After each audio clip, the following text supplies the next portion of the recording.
1 in 5 Americans suffer from chronic pain. Many are now using CBD for relief. Activists are hoping pot could be legalized nationwide by the end of 2019. When you look at premium cannabis, the Illinois House approved legalizing recreational marijuana. Welcome to The Budding Report, a weekly show centered around all things cannabis. Please join us in welcoming our host, Charles Horton, and his co-host, Melissa Nasits, as they share the latest in cannabis news, conduct interviews with top leaders in the cannabis space, and promote some of the latest in science and innovation. And now to our host, Charles Horton. Well, welcome to the Budding Report. Once again, Charles has left me on my own, but that's okay. Actually, well wishes to Charles. He did get his second shot for the COVID vaccine, and he's had a bit of a reaction to it. So we want to hope that he's feeling better here very quickly, and we'll be back with us next week. But in the meantime, I've got my co-host Chris Perri down in Austin, Texas, joining us today. So how are you doing today, Chris? Oh, doing great. A little bit of a rainy day. Had some adventures today. Broke my glasses, but fortunately I have some contacts. So we are good to go and ready to talk about cannabis in New York. Well, wonderful. That is our article today. We're talking about the fact that New York is poised to legalize recreational marijuana. So I'm going to kick it right over to you. You can talk a little bit about the article itself, about the legal repercussions, and give us some details, because all that was really standing out to me was that you can have 5 pounds of weed. It seemed like a lot, but tell us a little bit more about the article, Chris. Yeah, no, absolutely. New York is having a very progressive new legalization bill coming out. So the legalization there will go into effect in 2022. It's looking like, once the governor signs it. But yeah, it's a lot of possession that you can have. You can store, as Melissa said, up to 5 pounds of cannabis at home. So it's kind of like, I see that as a little bit analogous to kind of gun laws in Texas. You can have as many guns as you want at home. You just can't carry it publicly unless you have a special license. So you can store 5 pounds at home, and then you can have in public up to 3 ounces on your possessions. That's a lot of cannabis. So the New York law is very liberal with that respect. And of course, they're dealing with concentrates too. We're not going to have a Texas situation where concentrates are a felony, but flower is legal or something like that. So concentrates, you can have up to 24 grams legally. And then they're going to tax it and have a lot of that taxing go to community growth funds, places that maybe have been decimated by the drug war. A lot of tax money is going to go to education as well. And they're going to expunge anybody's criminal record for an offense that is now legal under New York law. So it's a great legalization scheme, in my opinion. It's going to allow for, I think New York having it is huge, because once you have California and New York, you have almost the majority of the country here, and the two most, I think, respected or influential, I guess is the better word for it, most influential metroplexes in the country in terms of California, the LA area, and now you're going to have the New York area. And I think it really puts the pressure on the federal government now. You have Gallup polls coming out that 68% of people in America, regardless of party, want legalization. About 50% of Republicans, much more Democrats, but still 50% Republicans. So this is a bipartisan issue, very much reminding me of same-sex marriage a few years ago. It seemed like when the country got there, the politics got there too. I think there's too many politicians ignoring cannabis right now, seeing it as some third rail. And I'm disappointed in Joe Biden a little bit too. About 5 people from his staff were fired for admitting the past use of cannabis. I think the rationale was that it was federally illegal. And Biden still hasn't come off of the stance that he's for decriminalization as opposed to legalization. And we're seeing now Chuck Schumer is coming out with a bill in the Senate for full legalization. So I think that this is going to hopefully New York on a state level and New York on a Senate level federally. So you have Schumer there, and then you also have him representing a state where it's become legal or becoming legal. I think that that's going to hopefully push the White House and Biden to do something. And if they don't do, and if Biden doesn't do it, it's going to depend on, I think, the House and the Senate to have it federally. And I don't think Biden's going to veto it. I had just been hoping that in one of his SNP bills, a criminal justice bill would have come out of the White House where he would be a little more open to legalization. And that's just not something that we're seeing from our White House. So that's the only disappointing thing, but love what we're seeing in New York. Yeah, I was very excited to read about how they were going to break down the taxes on it as well. And as far as licensing, there was a lot of really good information. But one of the big takeaways I also took was the fact that they're going to be starting to research and try and figure out tests for driving under the influence and how they're going to judge that and how it would be. It looks at this point, it's a misdemeanor. However, they were really looking at being aggressive in developing these tests and then sharing them throughout the state. Do you have any input on that, especially from the legal point? Yeah, absolutely, Melissa. I think that's a great point because we've been talking about over the last few weeks the difficulties in prosecuting driving under the influence offenses when cannabis is the alleged intoxicant. There's not a standardized field sobriety test for cannabis. Those standardized field sobriety tests are done for alcohol. They're done with scientific method, having people have certain amounts of alcohol and then developing standardizations off that. So it's wonderful to see New York say, hey, we want research that directly applies to cannabis. We want to actually know what toxicology levels will correspond to actually being impaired and what kind of field tests could we do to see whether somebody's impaired on cannabis instead of just using these alcohol impairment tests that may not apply to cannabis. So that's very important. I think that if you're going to be starting to have more public people taking this substance, we've got to keep everybody safe as well. And the only way you're going to really keep people safe is if you have accurate testing. And again, I 100% agree. I think that those that are opposed to the legalization would find a way to come back against it, especially if there weren't, state regulations as far as intoxication, because that would be another way for them to persecute people that were cannabis users. I did also notice that they weren't going to be able to use the excuse, I smelled marijuana, to come after people as well.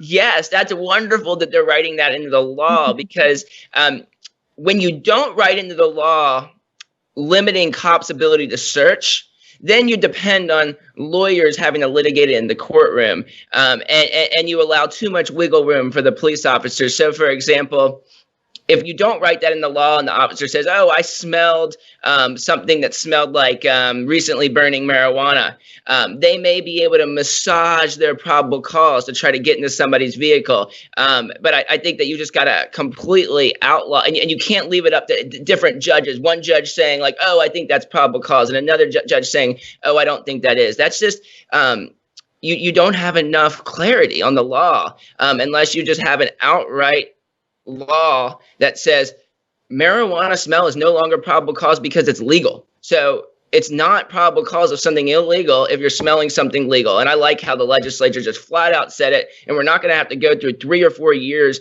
of case law to get to something that should be just so obvious and that so many states have not done. So I love that. I love that statement. It just takes it right out of the police, takes one of their ways that they persecute people constantly is starting out with saying that I smelled weed, and they don't even have to smell it. They just say they smelled it, and then they get into somebody's car. So just taking that away, I think, will help a lot with the racial disparity and the oppression of people of color by our police forces, because cops lie to search whoever they want to search.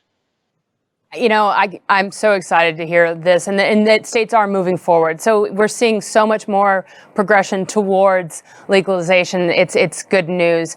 We have a couple of wonderful guests on today. We have Becca Williams and Elana Cohen, which we'll introduce and get to know a little bit more. But I wanted to throw it to the ladies in case they had anything further to add to the news article, if they felt that there was anything that that impacted them. Ladies, anything you'd like to add? Well, I can weigh in. This is Becca. Chris, thanks for that wonderful overview. What struck me, I'm in Florida now, but having lived in Colorado for a few years, and their progressive cannabis laws there, what was really a sticky wicket in Colorado was that there was no consumption sites. And what I understand is that this legislation will have consumption sites, actually, cannabis cannabis cafes. I think I heard the term, which struck me, kind of like what I would love to see is the Amsterdam model, or at least the old Amsterdam model, where you could actually go into a consumption site, a cafe, if you will, and purchase it there. But just to be able, all the tourists that pour into New York City, and they're going to, buy their product, where do you go? And of course, hotels and lodging are not going to likely allow that. So where do you go? So I love to see that, and along with the homegrown ability. I think that's a great point. Yeah, absolutely. That's a fantastic point, because, that's a problem that I've seen with people that go to Las Vegas. They don't know where they can only consume it on a very small number of sites, and definitely not at the places they usually go. So taking care of that in a bill is very important. You're not going to be able to smoke it at the workplace, in your car, on school grounds. But theoretically, you could have a social consumption sites outside of that almost anywhere. And I think that, this bill really shows that lawmakers were thinking through almost everything. And I think that's really impressive. So I could totally agree with Becca that that's something that too often gets ignored on these laws, is where do you smoke it? Where do you legally smoke it? And New York's handling that. And I think it'll make it probably a big tourist destination, and will help normalize cannabis to that 32% of people who still don't want it legalized. Brilliant. Yes. I think it is too. If you think about it, New York is already a tourist destination. COVID has destroyed it and crushed it. So this could be another opportunity to really bring it back in. I think that Amsterdam model is 100% correct. And I think we're learning from our mistakes. As the earlier states that legalized, as we continue, we're looking at what worked, and, imitation is the most sincerest form of flattery. I think we're figuring it out. So hopefully we'll continue to use that information. Elana, did you have anything to add? Yeah. So actually, I am in Chicago, where we, became rec in January 1st of last year, which it's hard to remember which year it was when we're in this pandemic. And it's interesting because New York just became legal. And actually, the Cannabis PR agency that I work for, we are very, very focused on advocacy and legalization. And when I read through these articles, it is not a surprise to me that there's still all of these stipulations that they're going through and figuring out what they're going to allow people to do and not do. And I think that they still have a long way to go, because once a state becomes legal, they are still figuring out what they are going to do and let people do. Whereas right now with homegrown, they're only allowed to have 6 plants, whereas in other states, they might be allowed to have 10 plants to 12 plants.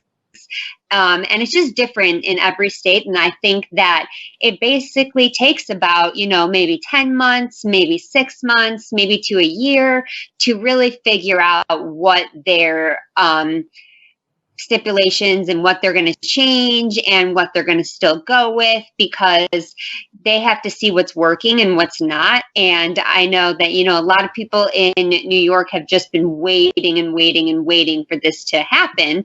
And, while we're in a pandemic, people are very much looking for cannabis to be legal in their states, because, cannabis has been essential, and it's been helping the people get through this COVID pandemic. And I think that it's just about a matter of time before they really figure out the system, and there's going to be kinks. And I think that New York is extremely excited about this announcement, but as you know, there's still a long way to go, and legalization announcements are exciting, but they probably will not have the same information and government announcements and decisions that they will have probably in about 3 months to 6 months to a year. We just don't know how long that these are going to take. And people that haven't got licenses yet,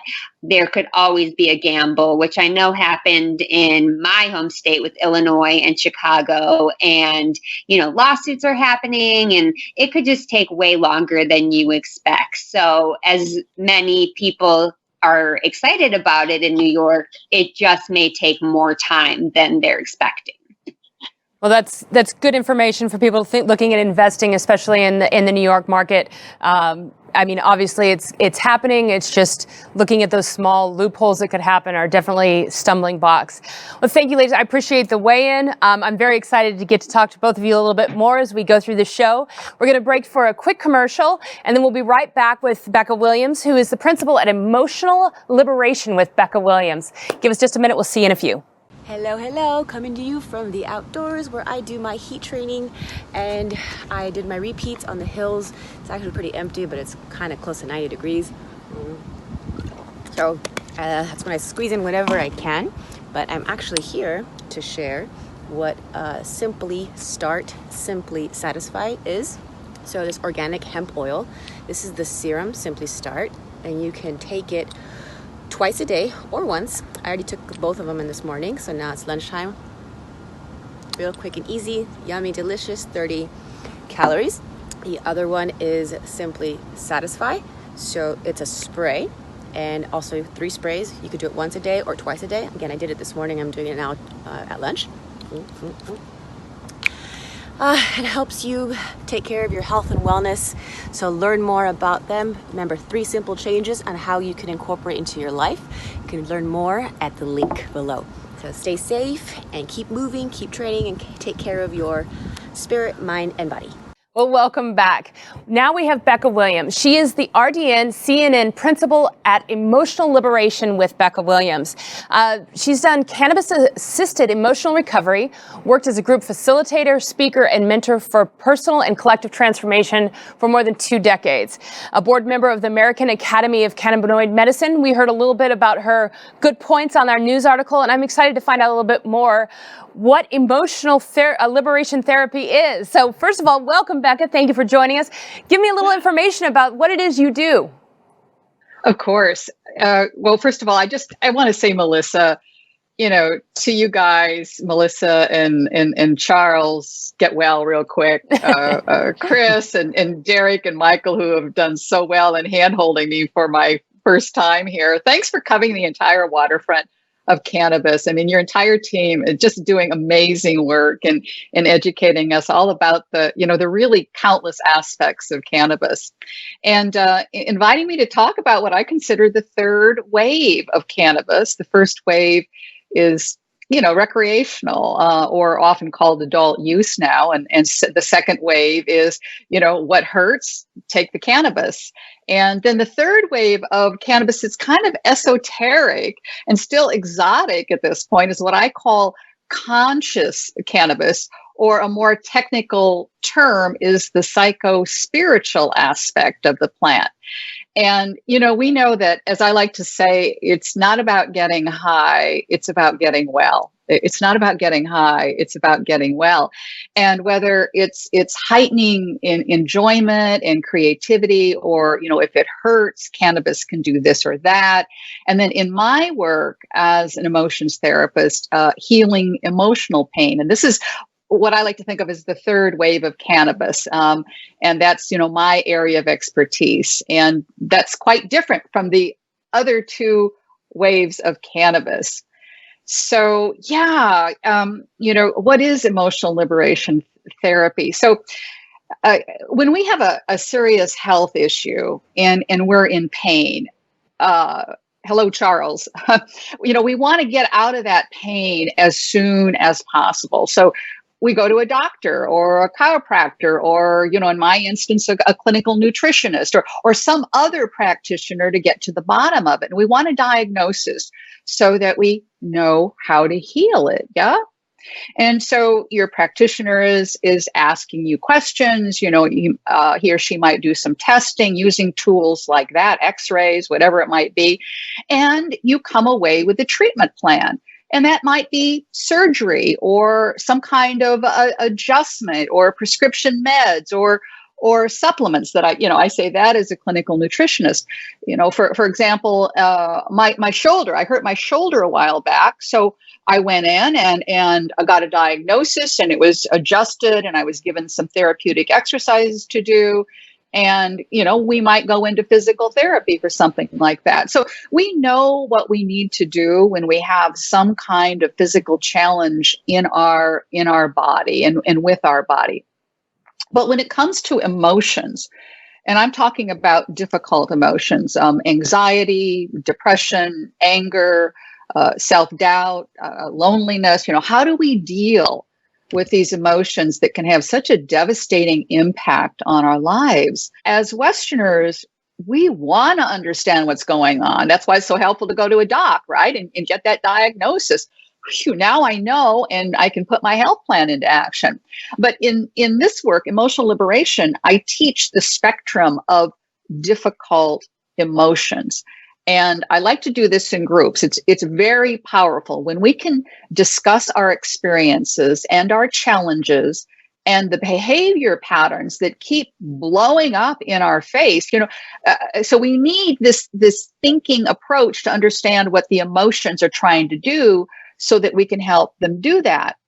And then that's where we turn to Eastern wisdom. India, Tibet, Nepal, these ancient civilizations, they have learned to go inward and to figure out things from here, not here. Could you tell me about just kind of specifically about how, I know you kind of covered it in the overview, but how is it different than like a meditation, or how would you succinctly say it's different from other therapies in like an elevator pitch? It's a great question, Chris, in regard to, the combination of this form of cannabis that this form of meditation that actually draws from a discipline called Kundalini meditation. And it's very active. And what happens, we know it's established in Western medicine that trauma, and I just want to digress for a moment and say that we all carry trauma to a lesser or greater degree. We used to think that it was this overwhelming bad thing that happened in our lives, in our childhood, and there certainly is that developmental trauma. That's what I healed myself from. But it could be a one-off, a mugging or a sexual molestation or whatever and it lives with us, right? And so that's trauma, that we've been traumatized, and that creates patterns and beliefs for us that don't allow us to be our full authentic self when we have these fears and these doubts about ourselves and anger and depression. So the meditation that we know about in our world here that's so popular and been in Western in our Western environment is the quiet mindfulness sitting meditation, right? You see this all over where, your eyes are closed and you're doing this. And what you're doing is, in the Buddhist tradition, a lot of other traditions, is just sitting and watching the thoughts go by. But when we are in such a busy, distracted society, it is really hard for so many of us to sit with these pounding, incessant thoughts and to just go quiet. And the work that we embrace in this emotional liberation approach is this, we draw this Kundalini-like meditation approach that's very active. And I want to go back to trauma now. And we have established in Western science that trauma lives in the body. It is lodged in the body. And the $64,000 question, or I'm showing my age here, but maybe it's $1 million question now, is how to get the trauma out, how to move it out and release it. And we have to reach back to these wisdom traditions, and we use this very active expression meditation where we are using sound, we are using movement, and importantly, breath work to bring up these feelings, this trauma, so that we can bring it up to release it. I feel like we've barely even scratched the surface of what you do. Well, I'd love to hear more. I know that our viewers would probably like to find out exactly how you can help them with any therapy, or finding out more about your processes and how you can teach. I just want to let all of our viewers know that you can reach out to Becca through our website at thebuddingreport.com.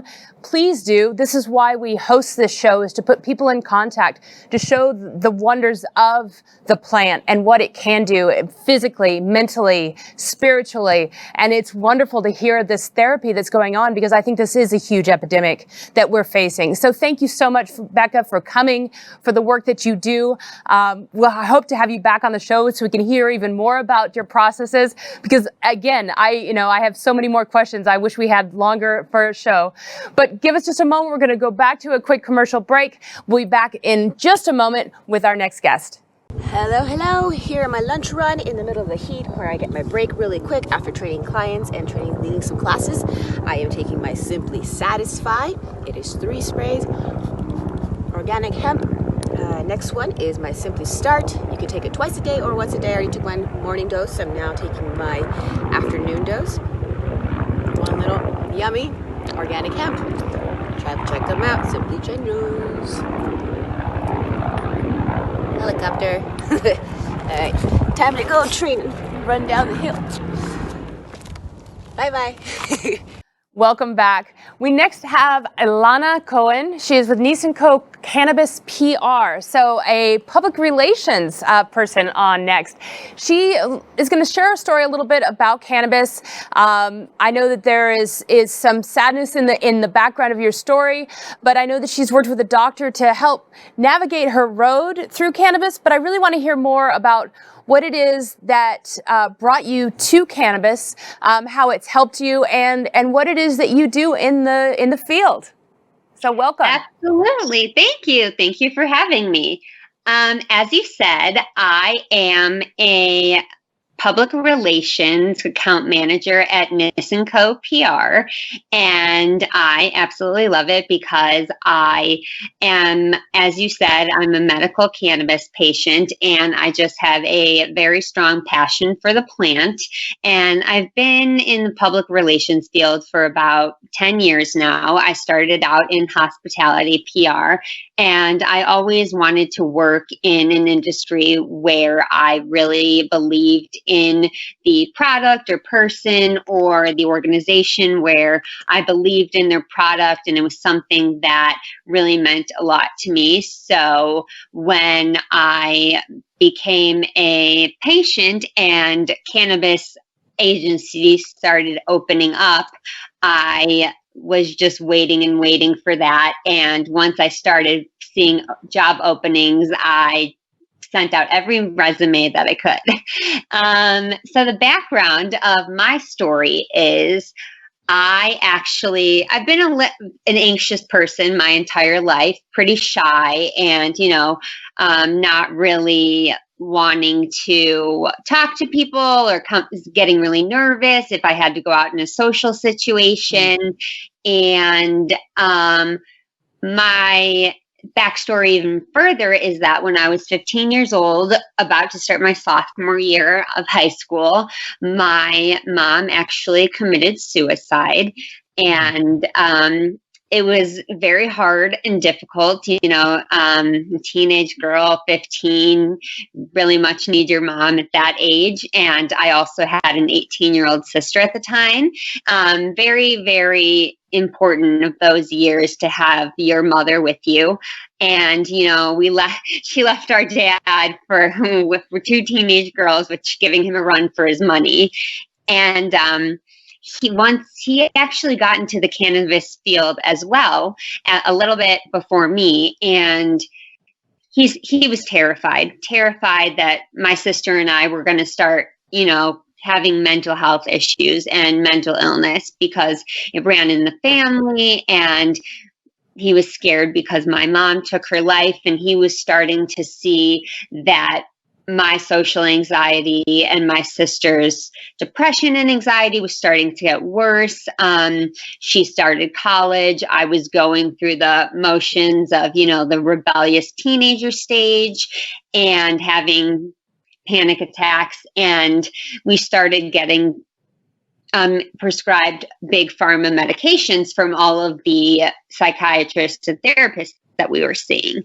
And I absolutely didn't want to have to be pumping myself with medications. And my sister and I would look at all of our pill bottles, and I used to cry about it because I didn't want to live my life on medication, just as I saw my mom doing my entire life. So I kind of display it as my 15-year journey in the mental health world, trying to find out what worked for me. And I couldn't find what brought me joy in my life anymore because the medications weren't working, and I wanted something natural, and I wanted to find a way to live my life where I wasn't able to just go places or talk to my friends or bail on them, where I didn't have to push a bunch of pills in order to just live my life. That's amazing. And and kudos to you, because it's such a rare thing at this point that people are recognizing and taking control of their own care. I mean, after talking with Becca and about the benefits of cannabis, especially coming out as a 15-year-old, I have a 16-year-old home, and I know you start feeding big pharma drugs, it becomes where that's the norm. And the fact that you went beyond that and were able to really come through is phenomenal. And I love hearing these stories of self-success. So getting with this background and your PR after college, what are you doing in the cannabis field now? What is it that our viewers should know about, and how they can come to you so that you can help them? With my clients right now, there's different kinds of public relations agencies for the cannabis and CBD world. And what I really like about Nasits & Co. and what we are all about is we represent products and different kinds of devices that, people want to smoke for fun, but also feel that they get the best, high or feeling that they need for their certain types of either mental illness or what they really need to just relax, or, the benefits from it. Maybe the way that they're smoking it really helps them with any medical issues that they're having, any pain they might have in their body.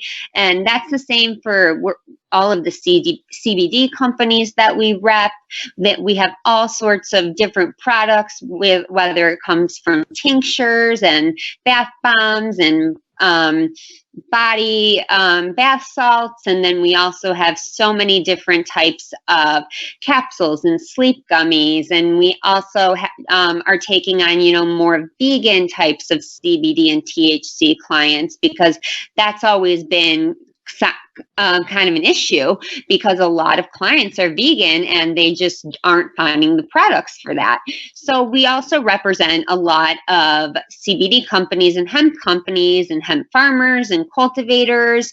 And we also represent a lot of different policy workers. And we're always trying to get involved with different organizations. And actually, the owner of our agency, Evan Nissen, is extremely into policy work, and that's something that he finds very important. And we really want people to know our agency is not just pushing products and people, that it's very important to us to make sure that in the industry we're helping, whether it be getting people out of jail that are unfairly jailed for cannabis crimes. And we also love to help anywhere we can, and we have personal relationships with the media and our journalists. And, there's THC products, different products coming out every day. And we also really like to help our clients get not just their products out there, but their message and what they're doing in the cannabis community. And honestly, I really just think that a lot of people need to learn about the benefits instead of just going into a dispensary and looking at how much THC is in a product. And I 100% agree. I think again, we go back and forth. Education is probably the biggest thing we can do, which is what, our show is really about. But I think with the PR element, and I think what people really miss is that PR is important in whatever it is we do. And marijuana has a really bad PR right now. In order to get legalization, we need to focus on the good that it does and stop seeing it as a criminal offense to carry marijuana. And even though it is still federally not decriminalized, I think we're getting closer and closer to that. And with good PR and people like you working on it, I think that we can get there. This has been amazing. Both of you ladies have such a great background story. You've brought so much to the table. There's so much more I'm sure that you could share with our guests. I wish we had more time to do so.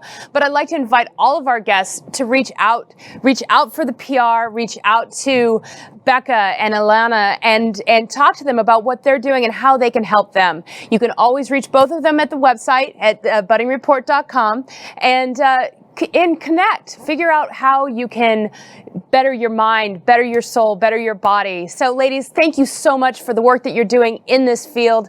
Thank you for your time on the show today. I hope that you hear from people and our guests reach out to you, and that all of our guests join us next week. We'll have Ari of Tolera Transportation. So again, any contact information, reach out to the website. Hopefully we'll have Charles back in house next week, and it'll be another informative issue of the Budding Report. Thanks again. Have a great week, and we'll see you then next Wednesday.